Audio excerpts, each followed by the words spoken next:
Hello guys, in today's video we are going to learn types of planning and types of plans. Guys, दोनों ही question बहुत ही important है in terms of examination. या तो आपको दोनों में से कोई भी एक प्लानिंग 6 मार्क्स में पूछेंगे डिटेल्ड में, या तो कोई भी एक पॉइंट ले लेंगे, यानी कि फंक्शनल एरिया की प्लानिंग बताओ तो 2 मार्क्स में पूछ लेंगे कोई भी प्लानिंग, या फिर शॉर्ट क्वेश्चन में 8 मार्क्स में भी पूछेंगे कि दोनों types of plan and types of planning बताओ।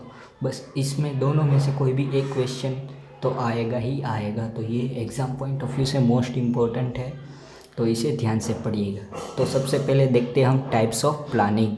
तो टाइप्स ऑफ प्लानिंग देने वाला पर्सन था कौन? तो वो थे स्टुअर्ट थॉमसन।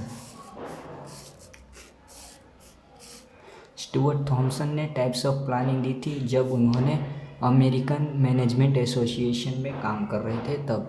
तो उन्होंने टाइप्स ऑफ प्लानिंग यानी कि प्लानिंग के 4 टाइप बताए: on the basis of objective, on the basis of time, on the basis of functional area and other planning. तो ये 4 टाइप की प्लानिंग उन्होंने बताई और चारों टाइप को हम डिटेल में एक के बाद एक पढ़ेंगे। तो सबसे पहले on the basis of objective. तो नाम से ही पता चलेगा कि प्लानिंग का मेन फोकस होगा ऑब्जेक्टिव के ऊपर।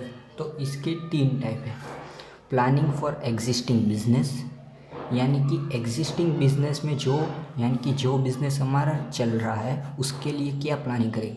तो डे टू डे हमारी जो एक्टिविटी होगी उसके लिए जो प्लानिंग हम करेंगे उसको बोलेंगे ऑब्जेक्टिव, यानी कि एग्जिस्टिंग बिजनेस के लिए जो प्लानिंग होते हैं उसे प्लानिंग फॉर एग्जिस्टिंग बिजनेस बोलेंगे। कि भाई कितना स्टॉक आएगा, कितना स्टॉक जाएगा, कितनी डिलीवरी होगी, कितना रिटर्न आएगा, कितने एम्प्लॉयज़ को सैलरी देनी, वो जो डे टू डे काम है उसके लिए planning for existing business. Next, planning for reform oriented.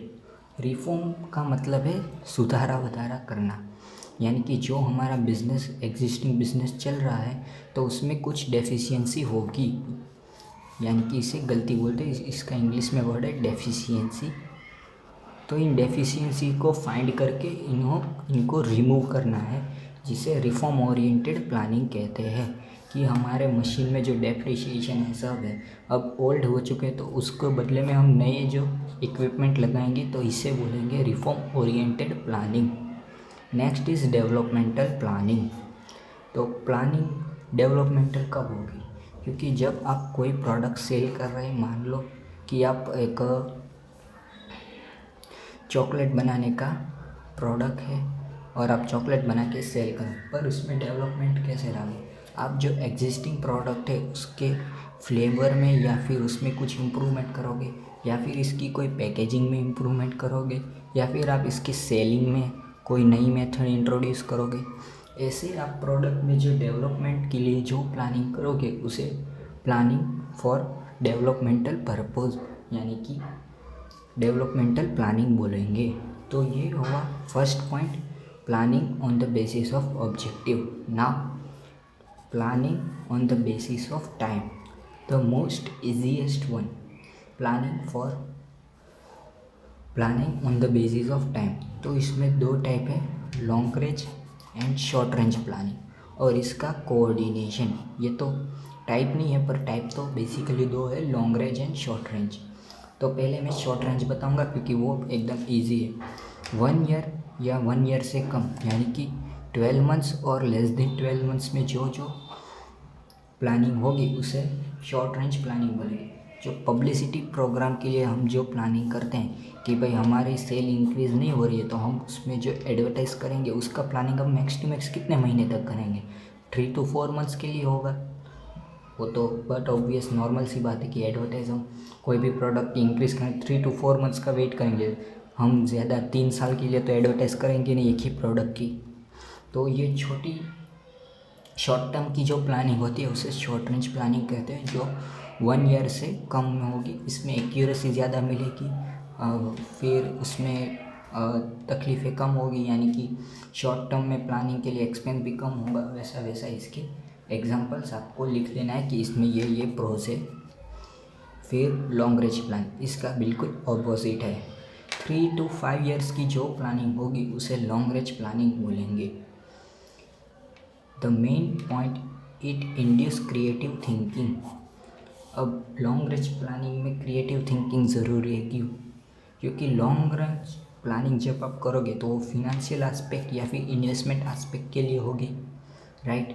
अब फिनेंशियल इन्वेस्टमेंट एस्पेक्ट यानी कि आप कितना कैपिटल 5 ईयर के या 3 ईयर के लिए लगा रहे हो, तो उसमें आपको कितना इन्वेस्टमेंट रिटर्न मिलेगा, उसकी एफिशिएंसी कितनी है, आपका प्रोडक्ट वर्क करेगा या नहीं करेगा। तो इसके लिए आपको बहुत क्रिटिकल लेवल का थिंकिंग चाहिए और क्रिएटिव थिंकिंग चाहिए, जिसमें आपको बहुत टाइम कंज्यूम करेगा और आपके मैनेजमेंट में जो हाई लेवल थिंकिंग के एम्प्लॉयज़ होते हैं, जो इसके स्पेशलिस्ट होते हैं प्लानिंग के लिए, उनको आपको एक्स्ट्रा फीस भी देनी पड़ेगी। तो इस वजह से लॉन्ग रेंज प्लानिंग एक इंड्यूस क्रिएटिव थिंकिंग भी कहा जाता है।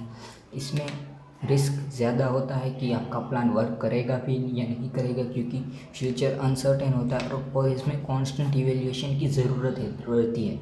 यानी कि आपने प्लानिंग तो लॉन्ग रेंज बना लिया, 1 ईयर हो गया, पर अगर कुछ इम्प्रूवमेंट नहीं आता, आपको उसमें कुछ एडेप्शन करने पड़ेंगे और आपको प्लान को अकॉर्डिंग टू गोल सेट करना पड़ेगा। फिर अब प्लानिंग तो आप अपने हिसाब से करोगे, पर आपको कुछ की पॉइंट्स है जिसका ध्यान रखना पड़ेगा कि अपने पास कितने फिनेंशियल रिसोर्स है, गवर्नमेंट की जो प्राइस की पॉलिसी होती है उसको भी आपको ध्यान रखना है। तो इस पॉइंट को मद्देनज़र रखते हुए आपको प्लान बनाना है लॉन्ग रेंज का। तो ये हो गया short range and long range planning. पर उसका अब फिज़िकली देखें, प्रैक्टिकल लाइफ में दोनों में से कोई भी एक टाइम पे वर्क नहीं करते हैं। क्या आप लॉन्ग रेंज प्लानिंग बनाओ, फिर उसको अचीव करने के लिए आप डिफरेंट शॉर्ट रेंज प्लानिंग बनाओ, और यानी कि आप उसका कोऑर्डिनेशन यूज़ करते हैं जो 3 to 5 ईयर्स के लिए होता है। शॉर्ट रेंज को 3 to 5 ईयर्स को अचीव करने के लिए शॉर्ट रेंज प्लानिंग बनाते हैं और प्रैक्टिकल लाइफ में उसका ही कोऑर्डिनेशन चल रहा है। तो ये था planning on the basis of time. Now planning on the basis of functional area. तो बिजनेस के जो फंक्शनल एरिया है उसके लिए जो प्लानिंग होती है उसे प्लानिंग फॉर फंक्शनल एरिया। तो इसमें 5 टाइप है, हम एक के बाद एक पढ़ेंगे। फिर प्रोडक्शन के लिए जो प्लानिंग है वो। अब प्रोडक्शन होता क्या है? प्रोडक्शन यानी कि मैन्युफैक्चरिंग, यानी कि रॉ मटेरियल से एक फिनिश गुड्स बनाना। तो इसमें क्या क्या आएगा? पैकेजिंग आएगी, मैन्युफैक्चरिंग आएगी, फिर क्वालिटी कंट्रोल आएगी, वेस्टेज आएगा। तो ये क्या है? इसमें आपको कंट्रोल तो रखना पड़ेगा, यानी कि pre condition for production control.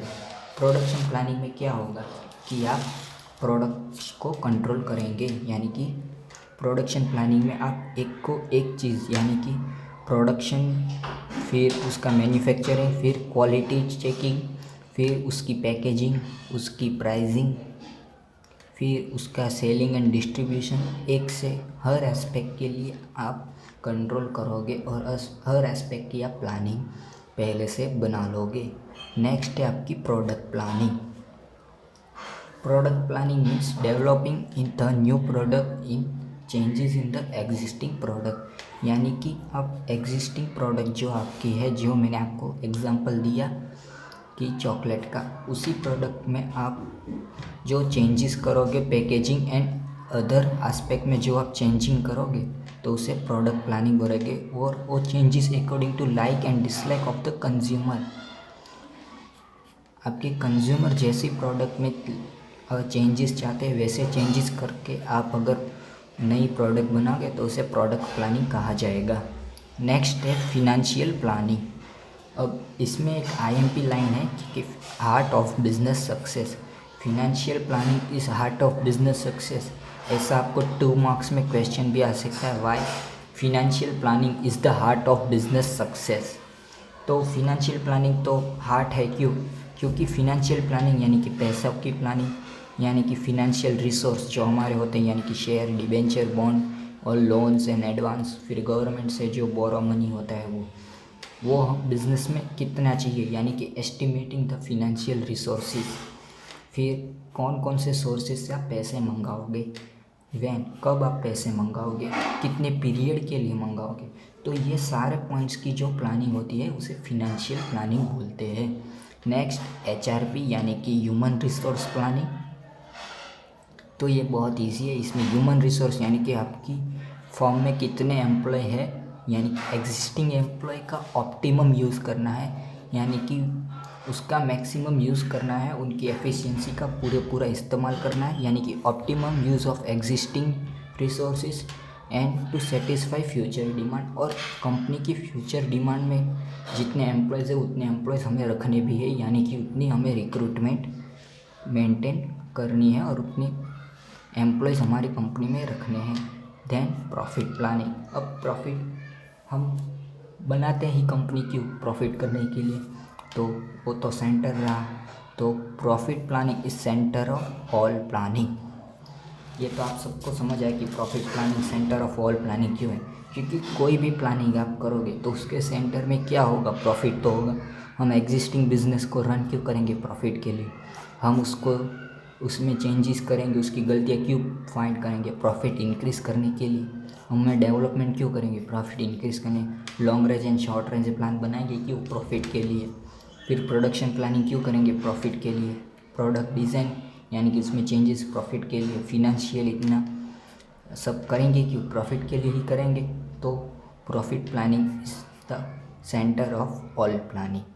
Now other types of planning, ये बहुत ही इजी है। इसमें आपको कोई भी मैनेजमेंट का फंक्शन लिख देना है, यानी कि planning of employees, planning of employees से लेके प्लानिंग ऑफ फिर कोई भी आप फंक्शन लिख देना और उसके पीछे आपको प्लानिंग लगा देना है। प्लानिंग ऑफ पैकेजिंग का प्लानिंग जो होगा वो, फिर ऑर्गेनाइजेशनल प्लानिंग होगा, फिर एम्प्लॉयमेंट डेवलपमेंट प्लानिंग। कोई भी फंक्शन के आगे पीछे आपको प्लानिंग लगना है, वही अदर टाइप्स ऑफ प्लानिंग हो जाएंगे। तो ये था स्टुअर्ट थॉमसन के अकॉर्डिंग टाइप्स ऑफ प्लानिंग। ये इम्पोर्टेंट वन है और इससे भी इम्पोर्टेंट है और इससे भी ईजियर है types of plans.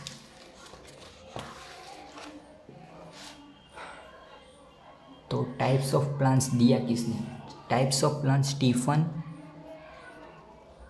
P Robbins ने दिया है एंड मैरी कल्टर भी थे उनके साथ, ये दोनों ने मिलकर types. Now we are going to discuss types of plan.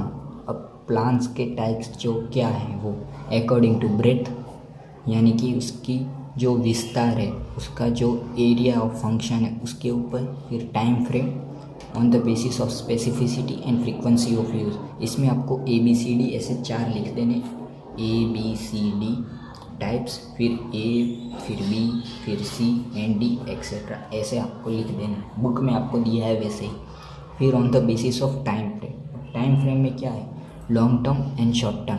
जो आपने long range and short range planning पढ़ा वैसा ही सेम टू सेम आपको लिख दें कि भाई 3 to 5 ईयर का जो प्लान होगा वो लॉन्ग टर्म होगा एंड 1 ईयर का जो प्लान होगा वो शॉर्ट टर्म होगा। दैट्स इट, वो आपको सेम टू सेम लिख देना। फिर on the specificity, directional and specific plan. अब मैं आपको इधर एग्जांपल दूंगा कि भाई आपका ये घर है और आपका ये एक स्कूल है। अब मिस्टर एक्स है जो 10 किलो का एक पार्सल है उसे भेजना है होम से स्कूल तक। अब इसके मैं 2 वे बताऊंगा, नंबर 1 एंड नंबर 2। दोनों ही वे को आप ध्यान से सुनिएगा, आपको एक ही एग्जांपल में दोनों प्लानिंग आ जाएगी। अब सिनेरियो नंबर 1 कि मैं आपको बोलूँगा कि मिस्टर एक्स को 10 kg का पार्सल मेरे हाउस से स्कूल पहुंचा देना है 3 बजे तक। डन, ये है फर्स्ट वे। अब सेकंड वे कि मिस्टर एक्स को स्कूल तक पार्सल पहुंचाना है 3 बजे तक, पर उसके डायरेक्शंस मैं आपको बताऊंगा कि कैसे पहुंचाना है। 10 किलोमीटर स्ट्रेट जाने के बाद उसको राइट लेना है, फिर वापस 3 किलोमीटर जाने के बाद उसको लेफ़्ट लेना है, फिर वहाँ से बाय रिक्शा उसे स्कूल जाना है 10 मिनट में, और ऐसे ही वो स्कूल में पहुँच जाएगा 3 बजे तक। तो आपने देखा कि first scenario and second scenario है तो सेम ही, पार्सल ही पहुँचाना, काम एक ही बोला, पर काम को इवेल्युएट करने एग्जीक्यूट करने का तरीका अलग है। तो डायरेक्शनल प्लानिंग ऐसा है कि जिसमें आपको काम बोल दिया जाए कि काम करना है, ये काम करना है, उसे डायरेक्शन प्लानिंग प्लान बोलेंगे। एंड स्पेसिफिक प्लान में सब इन डेप्थ डिटेल में दिया होगा कि काम कब के स्टार्ट कब करना है, कैसे करना है, कुछ डिफेक्टिव है तो सॉल्व कैसे करनी है और काम एंड कैसे करना है। तो इसे स्पेसिफिक प्लान बोलेंगे। Now on the basis of frequency of use. और फ्रीक्वेंसी ऑफ यूज़ में कैसा होगा, single use plan in standard use plan. अब इसको डिफ्रेंशिएट कैसे करेंगे कि जो प्लान रिपीटेटिव नेचर का होगा उसे हम स्टैंडिंग प्लान बोलेंगे। कि कैसे, क्योंकि अब ये हमारी फैक्ट्री है, अब इसमें हम चॉकलेट बना रहे हैं। अब चॉकलेट में आपको पता है कि अब नया शॉर्ट टर्म के लिए एक नया फ्लेवर यू डालोगे कि अब जैसे कि वैलेंटाइंस का वीक चल रहा है तो हम स्पेशल वैलेंटाइंस में कपल के लिए एक स्पेशल हम चॉकलेट बना रहे हैं। तो वो एक ही बार बनाएंगे, वो 1 मंथ के लिए होगी, उसकी पैकेजिंग 1 मंथ के लिए होगी। चॉकलेट तो सेम ही होगी जो बेच रहे थे वो, और उसकी पैकेजिंग और उसकी एडवर्टाइजमेंट डिफरेंट होगी। तो वो पैकेजिंग एडवर्टाइजमेंट शॉर्ट टर्म के लिए है, 1 टाइम के लिए है, फिर नेक्स्ट टाइम तो हम रिपीट करने वाले नहीं, नेक्स्ट टाइम अलग ही लाने वाले। तो ये जो प्लान होगा वो सिंगल यूज़ प्लान कहा जाएगा। फिर स्टैंडिंग यूज़ का प्लान, अब ये जो हम चॉकलेट बना रहे हैं तो उसके लिए मिल्क तो एक ही लगेगा, जो शुगर लगेगा वो एक ही लगेगा, और अदर जो इंग्रेडिएंट्स होते हैं वो तो सेम ही रहेंगे। तो इसे बोलेंगे स्टैंडिंग यूज़ का प्लान, जो रिपीटेटिव है। जो अदर चॉकलेट के लिए भी है कि कितना मिल्क बना, अगर 1000 kg बनानी है तो कितना मिल्क लगेगा, फिर कितना शुगर लगेगा, वो तो सेम पहले है, पहले से ही चॉकलेट बनाए थे तो वो जो है वो सेम ही रहेगा। तो इसे स्टैंडिंग यूज़ का प्लान। फिर स्टैंडिंग यूज़ का दूसरा एग्जांपल देता हूँ कि एम्प्लॉय में इंक्रीमेंट का, एम्प्लॉय में इंक्रीमेंट कैसे करेंगे। तो इसमें आपको एग्जांपल दूंगा कि मान लो कि एम्प्लॉयमेंट बोनस कैसे देंगे कि अगर वो अपनी कैपेसिटी यानी कि डेली वो 100 kg चॉकलेट बनाता है, अगर वो 10 kg चॉकलेट बनाने लगे तो उसकी सैलरी में 5% इंक्रीमेंट हम दे देंगे। तो ये एक फिक्स स्टैंडर्ड हो गया कि अगर आप प्रोडक्शन में 10% इंक्रीज़ करोगे तो आपकी सैलरी में 5% इंक्रीमेंट होगा। तो ये एक स्टैंडर्ड फिक्स हो गया और इसी प्लान के अकॉर्डिंग सारे एम्प्लॉयज़ को बोनस मिलेगा। तो ये था प्लानिंग और टाइप्स ऑफ प्लान्स। ये भी 6 मार्क्स में कई बार आता है, कई बार नहीं आता है, पर 6 मार्क्स के लिए टाइप्स ऑफ प्लानिंग प्रेफर करते हैं वो। और फिर 2 मार्क्स में आपको पूछते हैं भाई फ्रीक्वेंसी ऑफ यूज़ के सिंगल यूज़ प्लानिंग क्या है, स्टैंडिंग यूज़ प्लान है। 2 मार्क्स में आपको कोई भी एक पूछ लेंगे एग्जाम में। तो according to breath types of plans बाकी है, स्ट्रेटेजिक एंड ऑपरेशनल। पर मैं नेक्स्ट वीडियो में स्ट्रेटेजिक प्लान क्या है और ऑपरेशनल प्लानिंग में जो डिफरेंस है वो पढ़ाऊँगा। तो उसी टाइम आप पढ़ लेना कि कैसा होता है, क्योंकि अभी वीडियो बहुत लंबा हो जाएगा और उसमें आपको समझ भी नहीं पाएगा कि कैसे उसको दोनों को डिफरेंशिएट करना है। तो नेक्स्ट वीडियो में आप सब समझ जाओगे।